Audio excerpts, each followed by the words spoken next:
Kung ang mga katangiang ito ay taglay ninyo at pinagayaman, ang iyong pagkakilala sa Panginoong Kristo ay hindi mawawalan ng kabuluhan at kapakinabangan.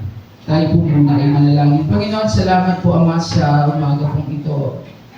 Salamat po Panginoon na kami po ang magandang umaga sa bawat isa.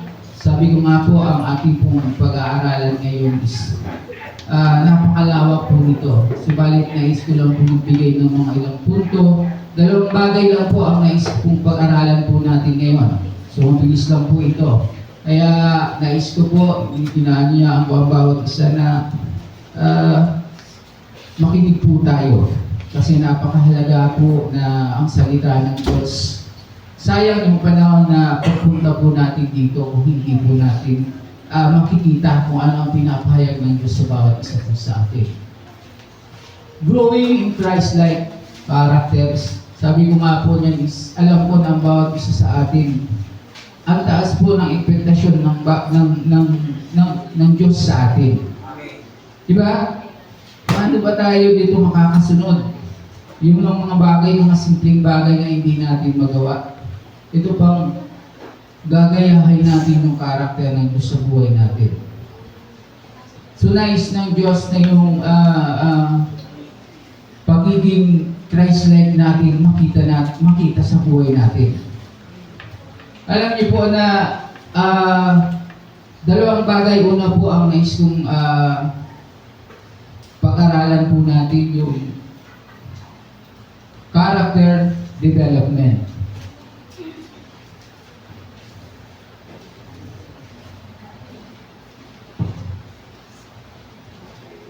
So ito po, makikita po natin dito yung paano ba tayo sa buhay natin, paano ba nadidevelop yung character natin. So ang dami pong aspect kung paano po tayo nadidevelop. Kung kanina po nga bilang yung character na ipinakita kanina sa Galatians, makita po natin doon andun yung the fruit of the Spirit.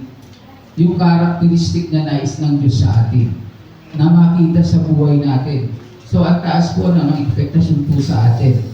Pero sa totoo lang po, bilang mga Kristiyano, at bilang hindi po dati na hindi tayo nakakilala sa Panginoon, hindi po natin ito magagawa. Bakit po? Sa long process po, pagdating po dun sa pagsunod natin, sa pagiging nais natin makasunod doon sa kalooban ng Diyos. Kasi sabi ko nga po, kung hindi po tayo gagabayan ng Santong Espiritu, sa bawat araw na lang po ng buhay natin, ang dami pong may counter natin na masasabi po natin na talagang ang hirap makasunod doon sa kalooban ng Diyos. Kaya nga po, patuloy po ako na sa bawat isa po sa atin, sa pong katanungan kung paano bilang tayo po nung nakakilala sa Panginoon. Ano na ba ang buhay po natin ngayon? Hindi po katibayan na tayo po ay linggo-linggo nag-a-attend ng church. Hindi po yung katibayan kasi nakikita yung maturity ng pagiging Kristiyano natin nakikita sa buhay po natin. Sabi ko nga po, napakahalaga po nito na nagiging patotoo sa buhay natin. Sa mga kabataan, paano ba tayo makihalubilo dun sa mga taong wala pa pong pagkakakilala sa Panginoon? Nakikita po ba tayo na naiiba sa kanila o nakikita po ba tayo na nakikisama sa kanila? So dalawang bagay lamang po yan. Bilang tagasunod ng Panginoong Hesus, alam natin kung paano po tayo magkaroon ng desire or mag-strive para masunod po yung kalooban ng Diyos. Di ba? Mahirap. Pero yun po ang tinuturo. Pag sumikapan po, sabi po dun siya, sa binasa po natin sa 2 Peter chapter 1 verse 5, pag sumikapan, doon sa ulat po, dahil dito, sikapin ninyong idagdag sa inyong pananampalataya ang kabutihan, sa inyong kabutihan ang kaalaman. Sa inyong kaalaman ang pagpipigil sa sarili. sa inyong pagpipigil sa sarili, ang katatagan, sa inyong katatagan, ang pagiging maka-Diyos. So kung titingnan po natin dito, yung pagiging Kristiyano, minsan sinasabi natin, Lord, baguhin niyo po ang buhay ko. Pero tama po yun. Pero hindi po lahat nagiging dependent po tayo doon sa sinasabi natin na ang Diyos na ang bahala na magbago sa buhay ko. May party po tayo na dapat ginagawa. May effort po tayo na dapat pinagpapaguran po natin yan. Hindi po lahat na lang na inaasa natin sa Diyos. Amen po ba? Kailangan pong nagpupursige po tayo, nagdi-desire po tayo na, Lord, gusto ko pong mabago. Ano ba ang ginagawa sa buhay mo? Ano ba ang kaparaanan mo na ikaw ay tunay na mabago? Gusto ko nga mabago, pero pagkasama ko yung hindi mga Kristiyano, ay okay lang naman to, wala naman nakakakita. Doon tayo nilalagay ng Diyos. Yung problema, sabi ko nga po, ang bawat isa po sa atin binibigyan ng Diyos ng kanya-kanyang problema. Hindi ko po alam kung ano po yung dala-dala yung problema. Pero yung problema na ibinibigay po sa atin, hindi po yun basihan. Hindi po yun magiging basihan sa atin na yun po ay magpapalakas po sa atin. Depende po yun sa response po natin, ng bawat isa po sa atin. Minsan ang Diyos nagbibigay po ng problema sa inyo. Pero paano po tayo nagre-respond sa Panginoon? Yung problema po ba ay nagiging kahinaan natin? O yung problema po ay nagbibigay po ng kalakasan sa atin? Makikita po natin, paulit-ulit po natin mababasa at makikita po ang karakter ni Job sa Old Testament. Alam po na nababasa at na kilala na po natin ito, paulit-ulit na po natin binabanggit sa ating pong pag-aaral kung ano po ang naging karakter ni Job nung siya po ay nakaranas ng problema. Yung problema po ba na naranasan niya, yung po ba ay nagbigay po ng kahingaan sa kanya? Siguro sa atin, alam ko na pag minsan may dumadating na problema, di na po natin alam ang gagawin natin. Nagiging kahinaan po natin. Kaya nga sabi ko po sa bawat isa po sa inyo, iba't iba po ang binibigay ng Diyos ng problema sa atin. Iba't ibang estado natin na kung ano yung binibigay sa atin. Alam ko po yun ang pundasyon na kung paano po tayo magiging matatag doon. Kaya lang ang reason po doon, paano po tayo mag-response. Ito po ba ay, sabi ko nga po, ito po ba ay magiging kalakasan natin? O ito po ba ay magbibigay ng kahinaan sa atin? Alam mo, isa pong kwento ang nais ko pong narinig ko lang naman po ito, pero napakaganda po ng kwento.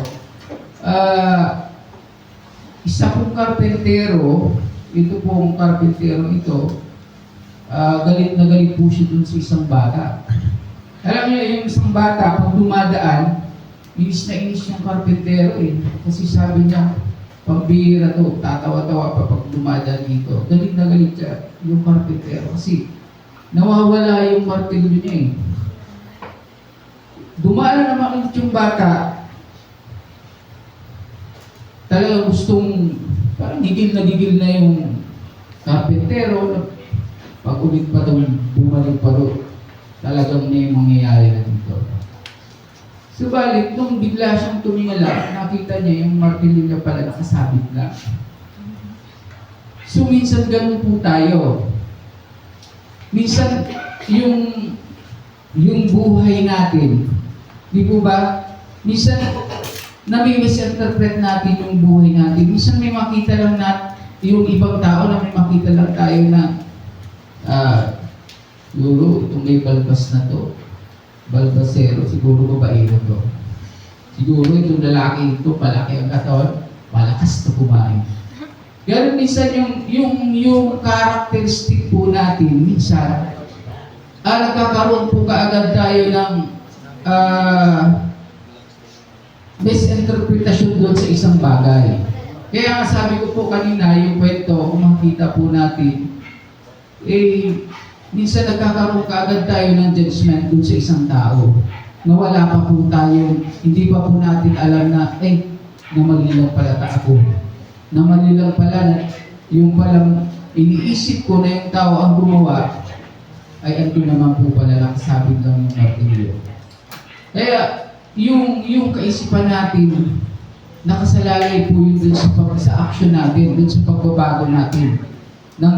Sabi po dun sa Romans chapter 12, verse 2, tingnan po natin muna.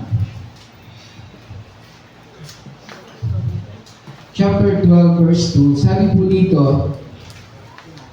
huwag kayong makiayon sa takbo ng mundo nito. Sa halip, hayaan ninyong baguhin ng Diyos ang inyong pag-iisip. So, ito po ay isang paalala po sa atin. Para mas lalo po natin maunawaan. Kasi, sa pag-iisip po kasi dito nagsisimula yung mga bagay na kung minsan yung karakter po natin, kung ano yung action po natin, doon po yung makikita na yung karakter po natin, di po ba? Kaya, napakahalaga po sa buhay natin. Kailangan pagpursigihan po natin, magkaroon po tayo ng desire sa puso natin na, Lord, gusto kong yung karakter mo magaya ko. Alam mo, isa lang process po, sinasabi ko ito, napakahirap po sumunod sa Panginoon. Pero kung titingnan po natin sa Luke chapter 19 verse 1 to 10, isa po itong kwento kung paano si Zacchaeus, sino pong nakakaalala, tinuturo po ito sa mga bata. Si Zacchaeus po, sa kabila po ng ito pong taong ito ay napakaliit lang po siya pero napakayaman. Nagkaroon po siya ng desire. Nung mapakinggan niya na daraan ang Panginoong Yesus, nagkaroon po siya ng desire na pumunta at tingnan ang Panginoong Yesus. Ganun po ang nais ng Diyos sa atin. Alam niyo yung unang pagtagpo pa lamang na nagkaroon siya ng pagtatagpo ng Panginoon Yesus. Ano po yung naging character ni Zacchaeus? Sabi niya, Zacchaeus, sabi niya na kung ibebenta ko itong lahat ng yaman ko at kung ako man ay sala doon sa mga tao na inutangan niya, maka 4 na beses kong ibabalik to. Ganun po yung karakter na nakita natin kay Zacchaeus. Kung paanong simula pa lang nung makilala niya ang Panginoong Yesus, simula pa lang nung namit niya ang Panginoong Yesus, may pagbabago na. Nakita niya sa buhay niya na, Lord, gusto ko pong magbago. Kaya po, yung pagbabago po, sabi ko po, hindi po lahat ito kung inaasa natin sa Diyos. Ang lahat po na sinasabi natin na, Lord, gusto ko pong mabago. Ito po yung minsan dinidesire natin, napakahalaga po nun. Yung pag-desire po natin sa Panginoon, kinakailangan siya samahan po natin ito ng pagsusumikapan po natin ito. Kaya, nais ng Diyos po sa atin na yung refleksyon ng ilaw at asin. Tayo po yung mga ilaw at asin sa sanlibutan. Di po ba? Tayo po dapat sa bilang mga Kristiyano, nakikita po sa atin yung ilaw. Pag andun po tayo sa mga kasama natin na hindi Kristiyano, kagaya dun sa bawat isa po sa atin, tayo pong lahat ay tinuturuan ng Diyos kung paano po tayo magiging asin ng sanlibutan at ilaw ng sanlibutan. Kinakailangan nakikita po yun sa buhay natin. Simula nang makilala natin ang Panginoon, alam ko na tayo po ay nabago na.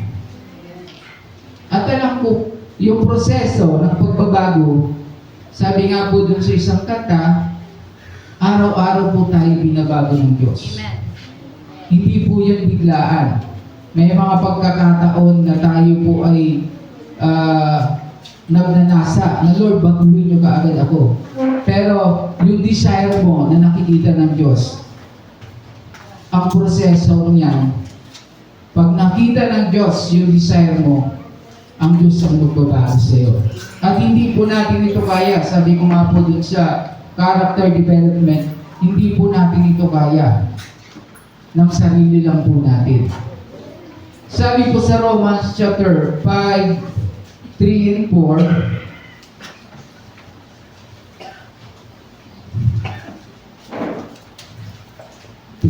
and 4. Basahin po natin. Hindi lamang yan, ikinagagalak din natin ang mga kahirapang ating tinitiis dahil alam natin ito'y nagbubunga ng pagtsatsaga. So kailangan yung pagtitiis bilang isang mga Kristiyano na nagdidisero, nagpupursige na Lord, gusto kong maging kawangis niyo po, Panginoon. Kinakailangan yung pagtitiis, pagtsatsaga. At ang pagtsatsaga ay nagbubunga ng mabuting pagkatao. Di po ba? Yung pagtsatsaga po natin, Lord, gusto kong mabago. Ito ay nagbubunga ng mabuting pagkatao. At ang mabuting pagkatao ay nagbubunga ng pag-asa. So, bawat isa po sa atin ay may pag-asa na tayo ay mabago. At alam ko po na ang bawat isa po sa atin bilang mga tagasunod ni Kristo, at ako ay naniniwala na ito yung dinidesire po natin. Kasi sayang nung pagsunod natin sa Diyos kung yung buhay natin hanggang dito lang po tayo. Hanggang andito lang po tayo mag-attend ng church, kala natin okay na to. Pero yung buhay ng nais ng Diyos, yung buhay natin nakikita sa labas. Sa bawat araw na ginagawa ng Diyos sa buhay natin. At doon pa tayo natitrain, tinitest po ang buhay natin ng Diyos. Sabi din po sa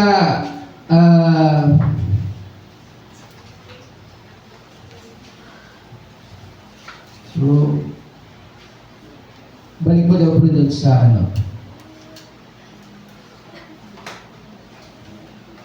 character development. Yung pangalawang verse. Deuteronomy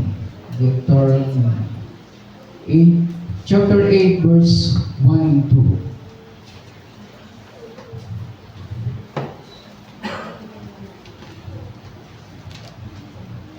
Sabi po dito, sundin ninyong mabuti ang mga batas na ito na ibinibigay ko sa inyo ngayon upang humaba ang inyong buhay. Dumami ang inyong lahi at kayo makarating sa lupa'y ipinakako ni Yahweh sa inyong mga ninuno. Alalahanin ninyo kung paano niya kayo pinapatnubayan sa ilang sa loob ng 40 taon upang matuto kayong magpakumbaba.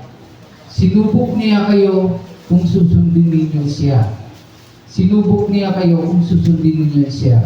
So makakita po natin dito sa talatang ito kung paano ang mga Israelita ay inalis dun sa sa 40 days nila, inalis sila doon sa Ehipto, kung paano sa Paraon. Ang dami pong inutos ang Diyos. Para lang sila ay maalis doon. Kumbaga, minsan nilalagay tayo ng Panginoon na parang, Lord, kahit yung prayer po natin, yung mga prayer po natin na parang, Lord, ang tagal na, wala man po akong nakikitang kasagutan dun sa mga panalangin natin. Minsan sinusubok tayo ng Panginoon na hanggang saan ba tayo kadeterminasyon na kahit yung prayer natin na hindi sinasagot ng Diyos, nagpapatuloy pa po tayo. Sabi dun sa letter A ng character development, letter A po, punta tayo. Have a determination and passion to develop Christian character. So, kinakailangan po mayroon po tayong determinasyon and passion para po tayo magkaroon, para mas ma-develop po yung pagiging Christian Christ-like po natin. Kaya, patuloy po na kung papansinin po natin itong pinag-aaralan po natin ito, yung pagiging Kristiyano po natin Sabi ko nga po, ang taas ng impektasyon po sa atin. Alam ko na mahirap po mamuhay bilang mga Kristiyano, lalo pa ngayong panahon ito, kung wala po yung gabay ng Santong Espiritu sa atin. Kung wala po yung conviction ng Diyos sa atin. Na yung mga bagay na alam natin na hindi po tayo makikiayon doon. Dahil po yun sa Santong Espiritu na siya pong bibigay ng conviction po sa atin na huwag po tayong makiayon. Pangalawa po, word study and meditation. Sabi po sa Joshua, mahalaga po yung tayo po ay hindi lamang po tayo linggo-linggo nag-a-attend, kundi mahalaga po na tayo din po ay nag-aaral at nagbibigitate po ng salita ng Diyos. Kasi ang salita ng Diyos po, ito po yung nagbibigay po ng direction po sa atin. Minsan malalaman mo pag nagbabasa ka po ng salita ng Diyos, ikaw po yung kinakausap. Minsan nalalaman mo, umiiyak ka kasi yung salita na binabasa mo, yun yung tinuturo ng Diyos sa'yo. Kaya mahalaga po sa buhay Kristiyano kung paano yung karakter po natin na nais natin mabago. Kailangan po na mag-aral po tayo, mag-meditate po tayo ng salita ng Diyos. Sabi po dun sa Joshua 1:8, huwag mong kaliligtaang basahin ang aklat ng kautusan. Pagbulay-bulayan mo yun araw at gabi upang matupad mo ang lahat ng nakasadoon. Sa ganoon, magiging masagana at matagumpay ang iyong pamumuhay. So, andun yung pangako. Dahil po dun sa pagbabasa po natin ng salita ng Diyos, napakaganda po ng pangako ng Diyos sa atin. Kaya sabi ko nga po, lahat po tayo ay may pagsusumikap kung paano tayo po ay nais na makarating doon, nais na maging kawangis ng Diyos. Tayo po ay dapat, may party po tayo na dapat ginagawa. Yung pagbabasa po ng Diyos, napakahalaga po. Kasi, sabi ko nga po, kung titingin po tayo ngayon sa social media, ang dami pong mga lumalabas na mga katuruan na malayo na po dun sa Diyos. Malayo na po dun sa salita ng Diyos. Siguro may nag-viral po nung nakita ko po yata yun, patungkol dun sa about dun kay Yahweh na sinasabing si Yahweh ay Satan. Di ba? Pero contradict dun sa tinuturo ng Diyos. Kaya napakahalaga po na personal tayo po ay nag-aaral at nag-meditate po ng salita ng Diyos. Kaya yung pagiging Kristiyano po natin, mahalaga po ito. Letter C po, before post driving. Sabi po sa Hebreo chapter 4 verse 12, ang salita ng Diyos ay buhay at mabisa.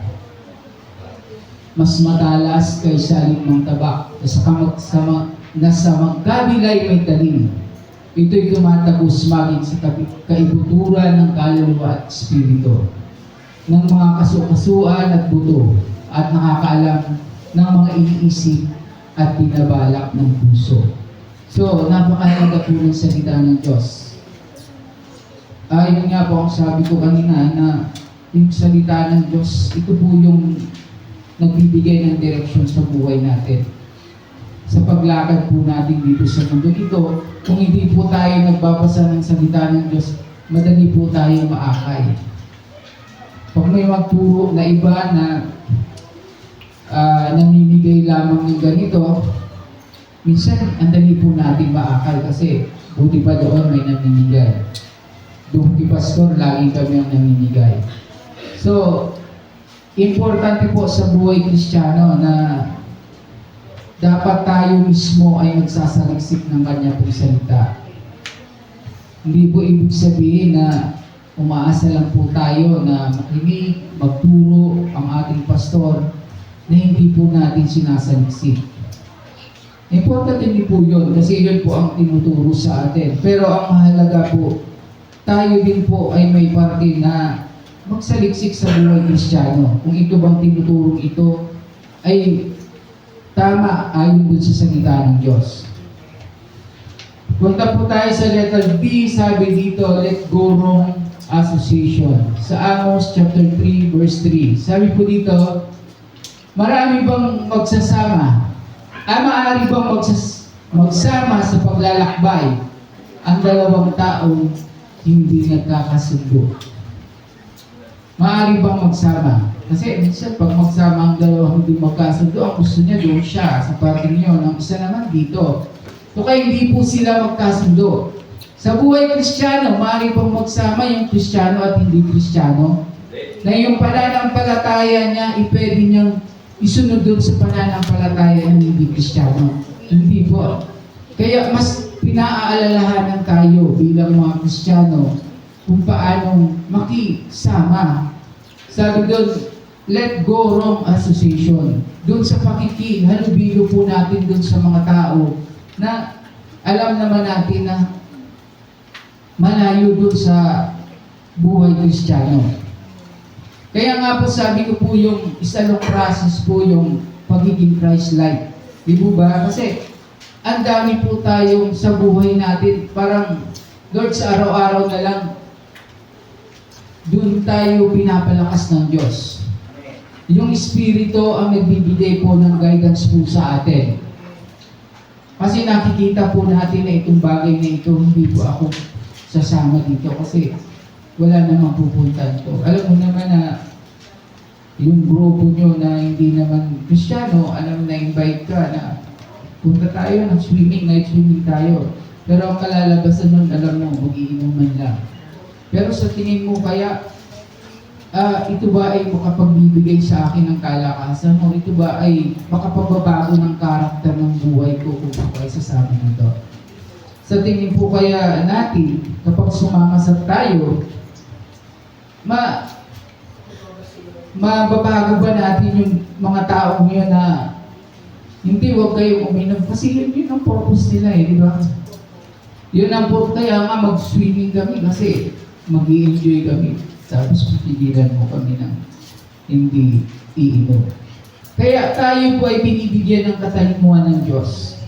Kung paano sa bawat araw, yung karakter natin nababago araw-araw because ang salita ng Diyos ang nagpapaalala po sa atin. Letter E, sabi dito, get hope to the Holy Spirit. 2 Corinthians chapter 5:17. Kaya kung nakipag-isa na kay Kristo ang isang tao, isa na siyang bagong nilalang. Wala na ang dati niyang pagkatao. Salip ito'y napalitan na ng bago. So napakahalaga po nito. Nung tayo po ay hindi pa Kristiyano, ligid po sa atin yung mga bagay na alam natin na ginagawa po natin. Dito po natin mag-test yung sarili natin, dalawang bagay po, kung bakit po makikita natin yung sarili natin na, Lord, nakita ko na may pagbabago sa buhay ko.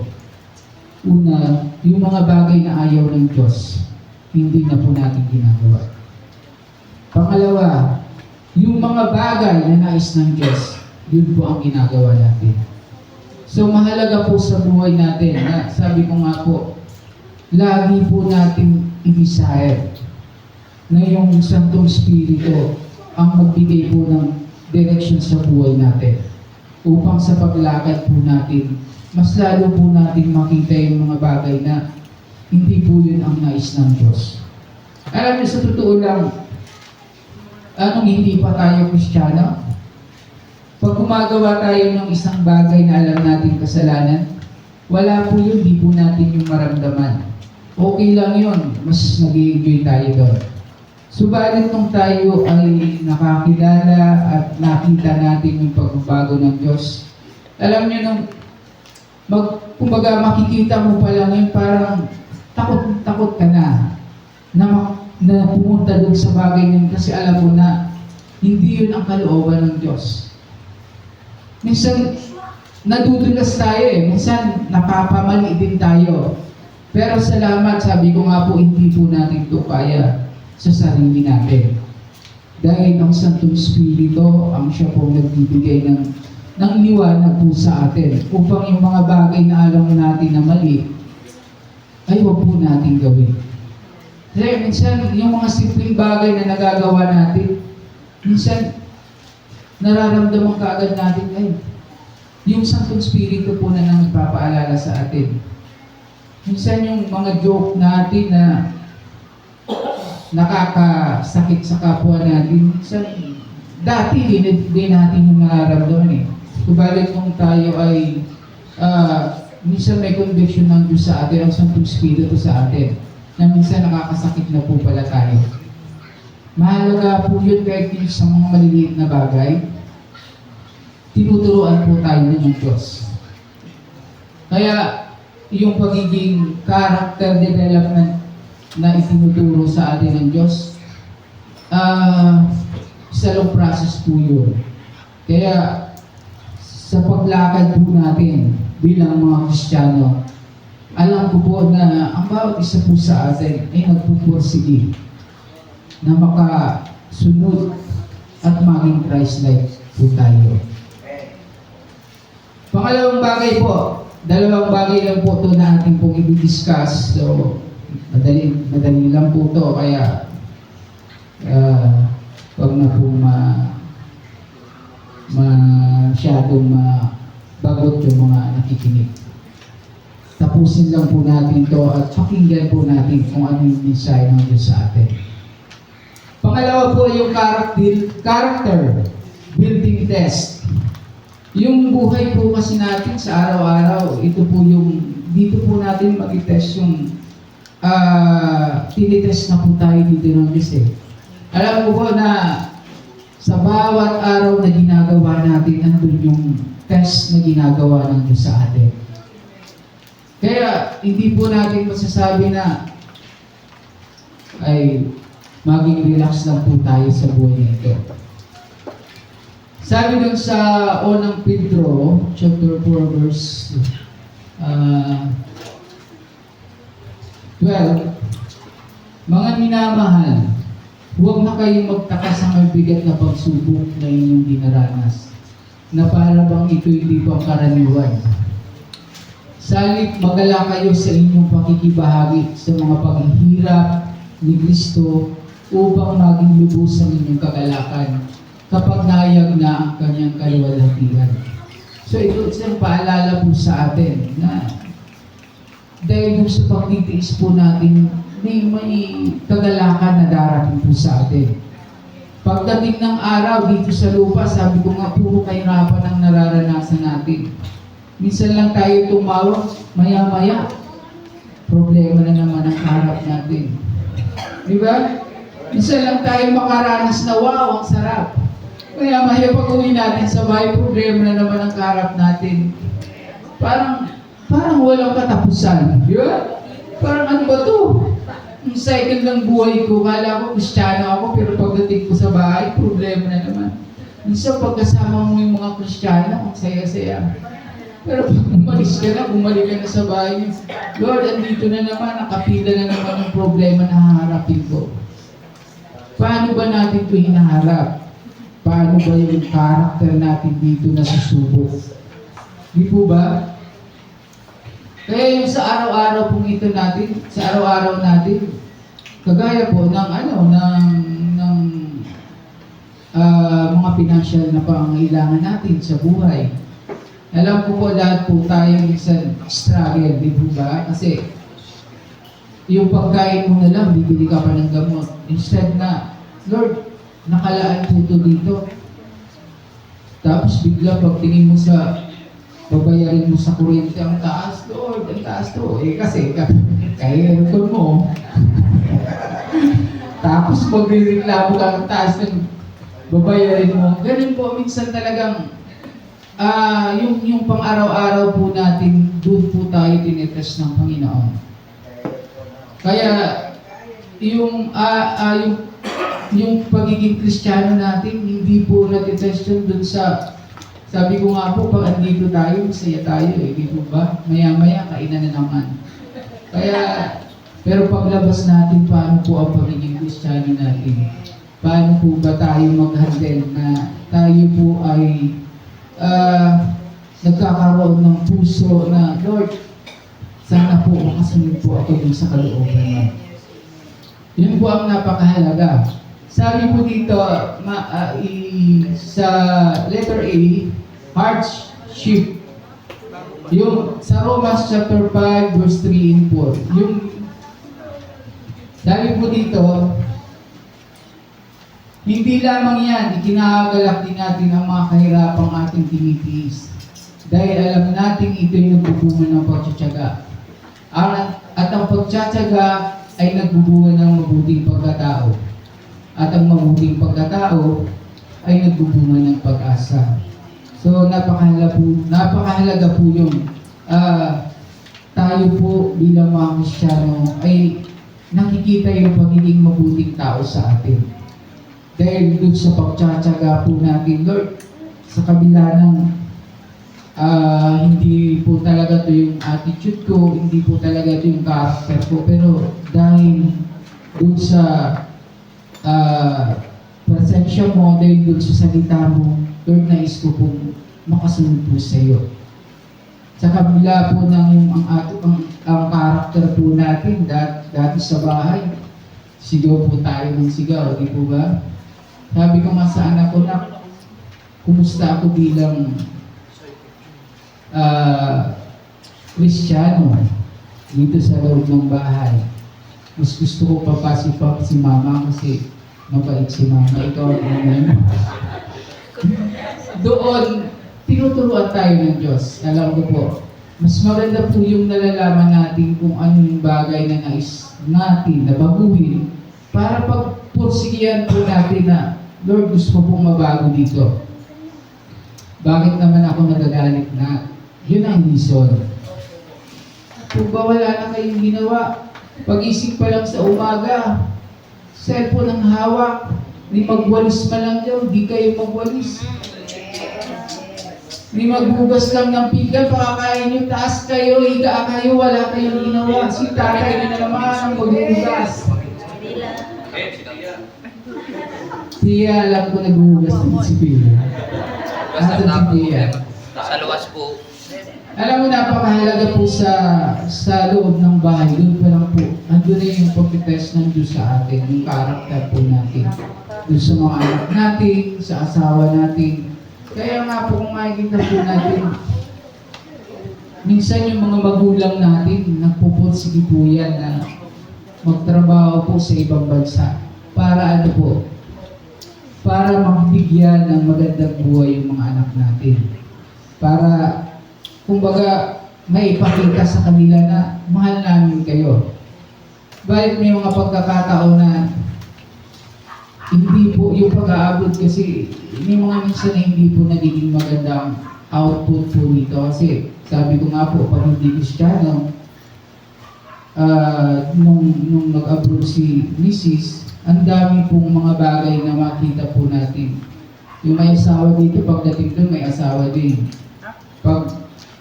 Kumbaga, ang daming conflict. Pero, salamat sa Panginoon kasi yung asawa mo is Kristiyano. Alam niya kung paano po siya lulugar. Yun ang napakahalaga sa isang Kristiyano na andun yung conviction ng Santong Espiritu na huwag kang makiayon sa mga tao niyan. Kasi darating ang araw, di mo na alam yung sarili mo. Kasama ka na pala nila. Kung ano yung ginagawa nila, ganyan na din ang ginagawa mo. Kaya, pangalawa po, sabi po dito yung little things. Yung mga maliliit na bagay. Di ba?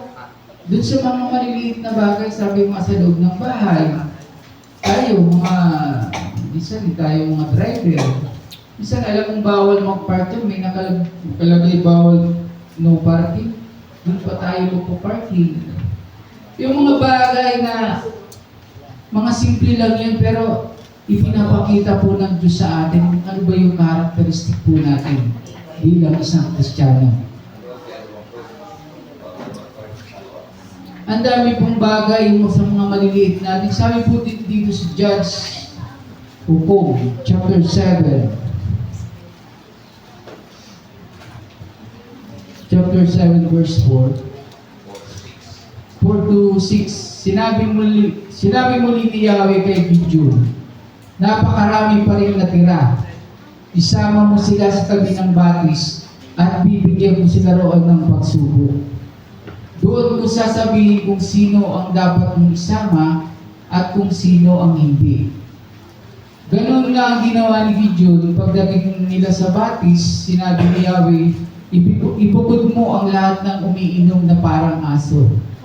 Ibukod mo rin ang mga nakaluhod habang umiinom. Ang sumalok ng tubig sa pamamagitan ng kamay upang uminom ay 300, at ang iba'y lumod upang uminom.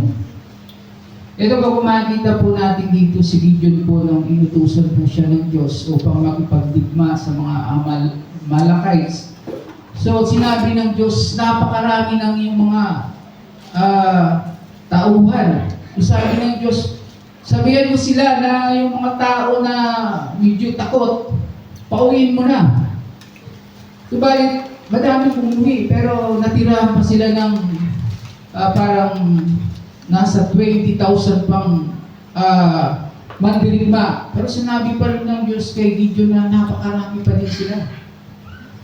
At tinas pa rin sila ng Panginoon, natira po sa kanila is 10,000. Pero sabi ng Panginoon, hindi sila maniniwala na, kumbaga dahil sa lakas nila kasi madami. Pag nagipagdigma sila, ay maniniwala sila dahil dun sa kalakasan nila. Pero sabi ng Panginoon, itest po muli natin sila. Gideon, tawagin mo sila at pagdating doon sa batis, painumin mo sila. Ipinakita ng Panginoon kung alin yung mga taong yun ang pwedeng isama doon sa pagdigma. 300 na tao. Yung mga tao na umiinom lamang na hindi, yung yung kamay. Kaya kung makikita po natin doon, andun yung test ng Panginoon na yung napakaliit na bagay na parang pinapakita ng Diyos sa atin na kasi tayo, sanay tayo eh. Minsan, ako nga dati, na-realize ko na yung kasing yung TV namin, hindi, parang yung malaking TV, madaming nagkaroon ng mga scratch yung pag binuksan mo. Sabi ko, ay nako, sira na. Ang laki pa naman ng pagpapaayos. So, tinry kong buksan, tinry kong huwag tingin sa YouTube kasi may YouTube naman, pwede naman natin magamit na. Nung nakita ko, alam mo, napagana ko siya, nawala yung sobrang tuwa ako kasi sabi ko, magaling na din pala ako sa YouTube lang. Alam mo, nung mga ilang buwan, nasira naman, tapos ngayon tinest ko, sabi, kaya ko na to. Nung tinatry ko ulit, hindi na gumagana. Doon natin nakikita na hindi natin pwedeng sabihin sa sarili natin na dahil sa sarili ko, kaya ito naayos ko. Kaya pinapakita ng Diyos na, Lord, dun sa kanya na binigay mo, kasi sabi ko, ano mga alam ko dito? Hindi naman ako electrician para gawin ko ito. Pero nung try ko, naayos ko, pero nasira na naman. Kala ko kaya ko sa sarili ko, pero ang Diyos pala, nakikita ko na pinaparamdam sa akin ng Diyos na lahat ng bagay, dapat sa Diyos tayo laging nagpapasalamat. Yung talino natin, yung anumang naaabot natin sa buhay, dapat ang Diyos natin unang pinaparangalan. Kaya sabi ko, Lord, yung palang ginawa ko, kala ko ako ang may kayahan eh. Hindi pala dahil pala dun sa ginawa mo. Pero ngayon, hindi ko na makagawa-gawa yun. Kaya wala nang TV. Kaya yun yung minsan pinaparaan sa atin ng Panginoon na makita natin na wala tayo kakayahan sa buhay natin kung hindi ang Diyos ang siyang nagbibigay ng karunungan sa atin. Di po ba? Letter C na po tayo, yung choices. Yung minsan yung mga pinipili natin sa buhay. Yung minsan, ang mga bagay na ginugusto natin, akala natin lahat ito okay. Di po ba? Yung minsan sa buhay natin, akala natin, Lord, ito yung gusto ko. Ang dami po natin ginugusto sa buhay, pero ang tanong po doon, ito ba ay kalooban o nais ng Diyos sa atin? May mga choices po tayo na minsan hindi po yun ang kalooban ng Diyos. Minsan, nagbibigay po ito ng paglayo natin doon sa kagustuhan ng Diyos. Kaya doon tayo tinetes ng Diyos sa mga bagay na ginugusto natin na hindi po yun nais ng Diyos. Bilisan na po natin. Letter D, yung blessing. Minsan po ba yung blessing na nararanasan natin, minsan nabibless tayo lagi, yung madami natin nabibless. Pero ito po ay natitest po natin sa buhay natin na pag tayo po ba hindi na nabibless ng Panginoon, na dumadaan na po tayo dun sa bagay na Lord, ang hirap na nito, hindi ko na ito kaya. Napapasalapatan pa po ba natin ang Panginoon? Yung attitude po ba natin, yung character po ba natin, nagkakaroon pa rin po ng pagnanasa na Lord, sana na kahit sa blessing o hindi blessing yung nararanasan ko, andun pa rin yung attitude ko na laging nagpapasalamat po sa inyo. Sabi lang sa Deuteronomy chapter 8 verse 10,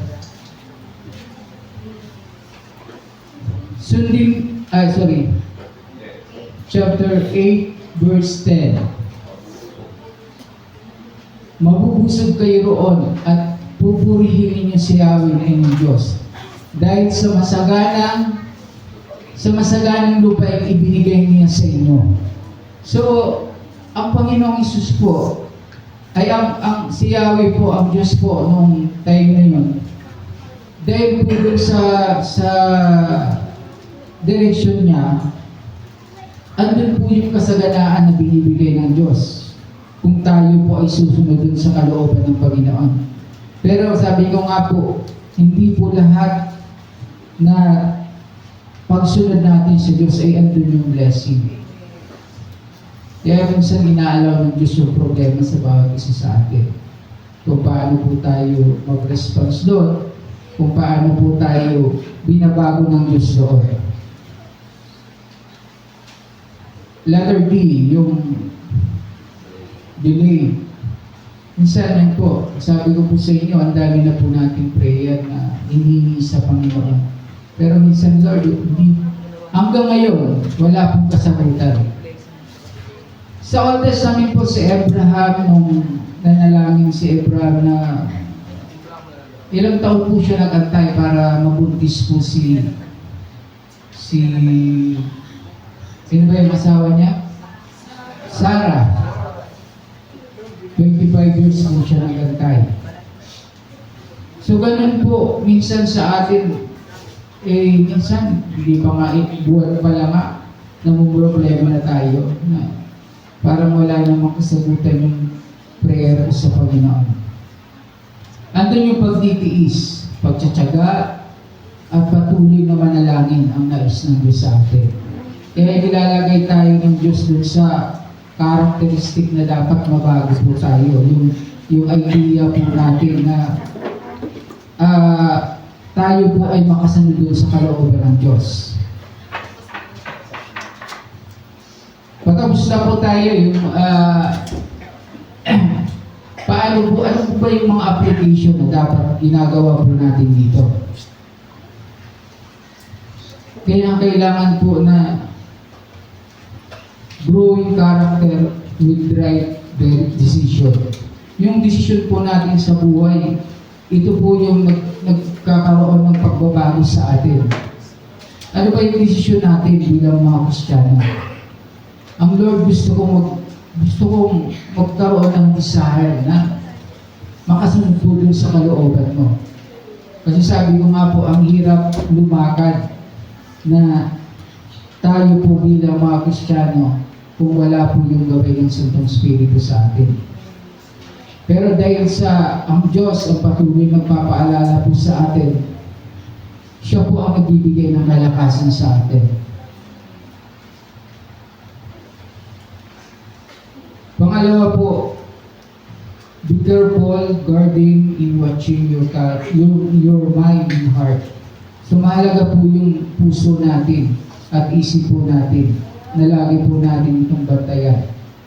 Kasi dahil sa isip po natin, sa puso natin, kung ano po yung action po natin, doon po lumalabas yung karakter po natin.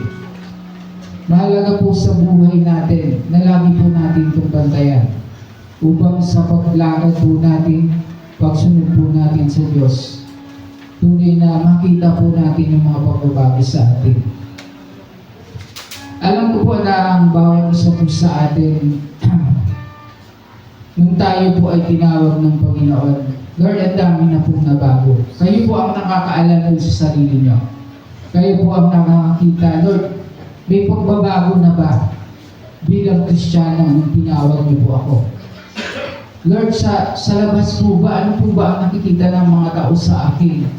Lord, sa pamilya ko, sa asawa ko, at sa komunidad, at doon sa mga estudyante dito ngayon.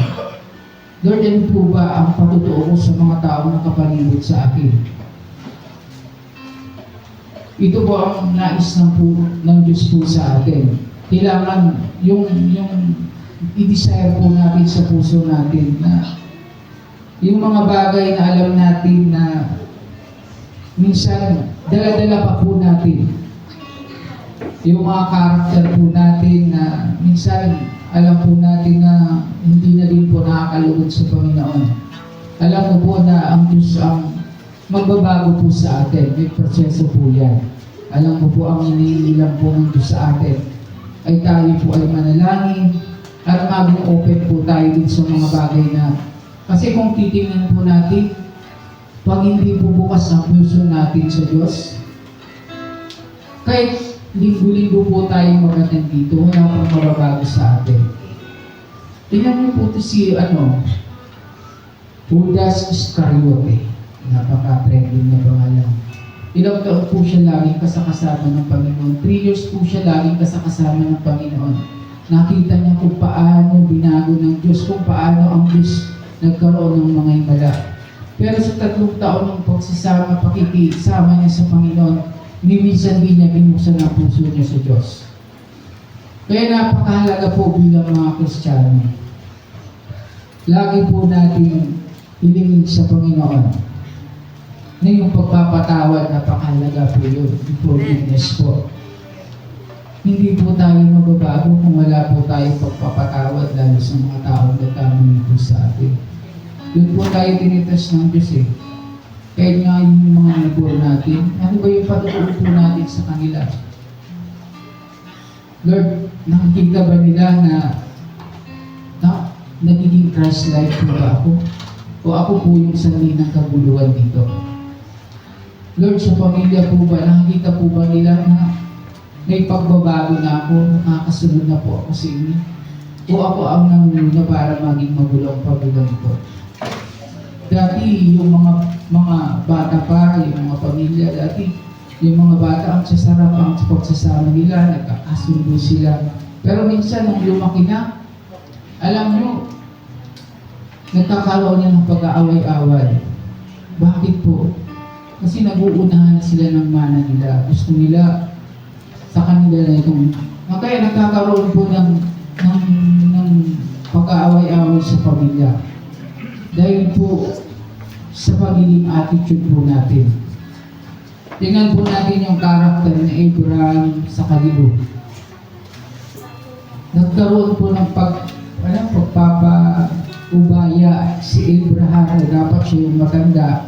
Mas pinauna niya si Lord na mamili doon sa lugar na kung anong gusto niya. Ganyan din po tayo minsan, inilalagay po tayo, hindi pwedeng sabihin natin ako ang panganay, dapat ako ang masusunod. Hindi po ibig sabihin na tayo yung masiga sa tahanan, dapat ako ang masusunod. Dito po tayo nilalagay ng Diyos. Tayo po ay mga tinawag ng Diyos. Hindi po dito tinitingnan ng Diyos kung gaano na po tayo katagal bilang mga Kristiyano. Ang tinitingnan po natin ng Diyos dito kung gaano ba tayo kamature sa pagsunod natin sa Kanya. May mga pagbabago na ba nakikita sa atin? Makakasunod ba tayo dun sa kalooban ng Diyos na magtiis kayo, pagsumikapan ninyo, na ang buhay Kristiyano hindi po ito hallelujah lang. Hindi po ito tayo sumusunod dahil gusto ko. Kasi susunod ako dito kasi itong mga Kristiyano ito, mga mabait din talaga. Pero napakahalaga po bilang isang Kristiyano po ang nakakaalam ng buhay natin. Tayo po ang nakakita sa sarili natin. Mahalaga po na kahit sa maliit na bagay, andun po yung test ng Panginoon. Sabi ko nga po, ang Kristiyano, hindi po tayo masasabing Kristiyano tayo pag kasama natin yung mga Kristiyano. Masasabi natin Kristiyano tayo pag andun tayo, dun tinitest tayo ng Panginoon, tayo ay mag-isa na lamang. Kasi alam natin kung yung isang bagay na gagawin natin, alam natin na mali, pero gagawin pa rin po ba natin yun? Kasi sabi ko nga, wala naman nakakakita eh. Gagawin ko to kasi ko lang naman sa sarili ko. Kaya, ang buhay Kristiyano po, tayo po ang nakakaalam nun, sarili po natin.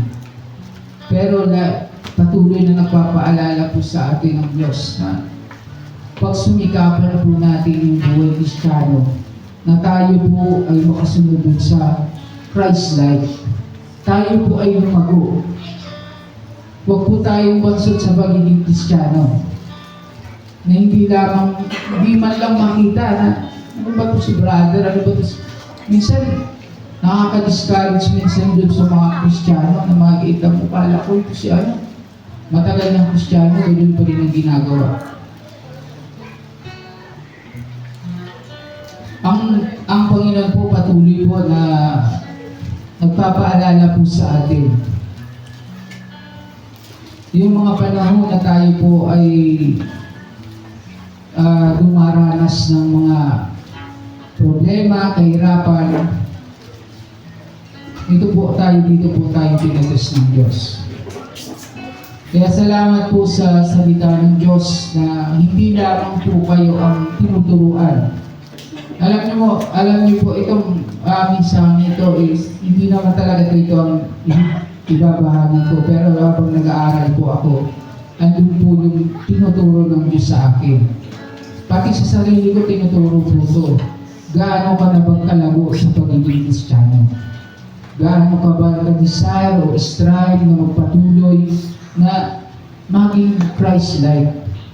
Sabi ko sa mga process ko ay hindi po ito biglaan na bilang isang Kristiyano, andali po natin mabago. Dumadaan po tayo sa proseso. Ang dami pong proseso na ginagawa ng Diyos para makita po natin yung mga bagay na tayo po talaga ay binago ng Diyos. So, salamat po sa salita ng Diyos na nagbigay po ng encouragement sa bawat isa sa atin. So, iniimbita ko po ang bawat isa na tayo po lahat ay tumayo para po sa pananalangin. Yes, Lord, salamat po, Ama, sa araw ng ito, Panginoon. Salamat po, Panginoon, na kami po, O Diyos, ay tinuturuan mo kung paano po kami lumago at maging Christ-like, Panginoon, yung aming character. Lord, salamat po sa mga anak niyo po narito, Panginoon. Lord, tulungan niyo po kami na kasama ng Santong Espiritu na yung mga bagay na ginagawa po namin na hindi po kalugod-lugod sa iyo, Lord God, ay hindi na po namin magawa, Lord God. Lord, anumang bandage sa buhay namin in the name of Jesus, Lord God, ayaw na po itong linawakas, Panginoon. Lord, ang bandage po ng kahirapan, Lord God. Ang bandage po ng mga bagay na patuloy na nagiging kasalanan po namin, Panginoon. Sa isip namin, Lord God, sa salita, Lord God, maging po sa aming mga ginagawa. Lord, tulungan niyo po kami sa aming buhay Kristiyano. Lord, sa aming pagsunod po sa inyo, Panginoon. Lalo pa po namin pagnasain, lalo pa po namin, lalo pa po kami magtiis, O Lord God, na kami po, Ama, ay makasunod po, O Lord God, mga ayon po sa iyong kalooban, Panginoon. Lord, maraming salamat po, Panginoon, sa iyong salita, na kung paano kami pong lahat dito, O Diyos, ay nag-desire, O Panginoon, na makasunod po sa iyong kalooban. Salamat, Panginoon, sa iyong salita. At ang dalangin ko, Panginoon, na ang bawat isa po sa amin dito ay magkaroon po, Panginoon, ng puso na patuloy na nagnanasa po sa iyo, God. Patuloy na magbulay-bulay at mag-aaral po ng iyong salita, Panginoon. Lord, maraming pong salamat. Patuloy na ang Santo Espiritu ang siya pong bangon sa aming pong kalagitnaan. Kapayapaan, Lord God, ang patuloy na ibuhos na po sa aming Panginoon. Lord, walatiin ka, Ama, sa umaga po ito. Nakilain ka po, O Diyos, sa tanging pangalan ni Jesus. Amen.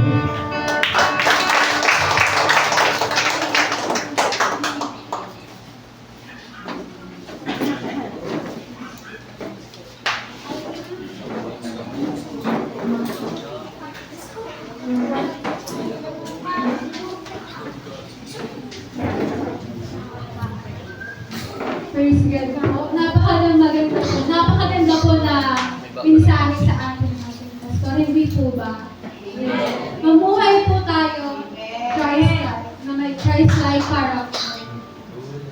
Dahil sa atin po na nagsisimula ang pagiging isang Christian. At na willing po tayo magpabago. At si Lord ang gagawin sa atin. Amen po ba?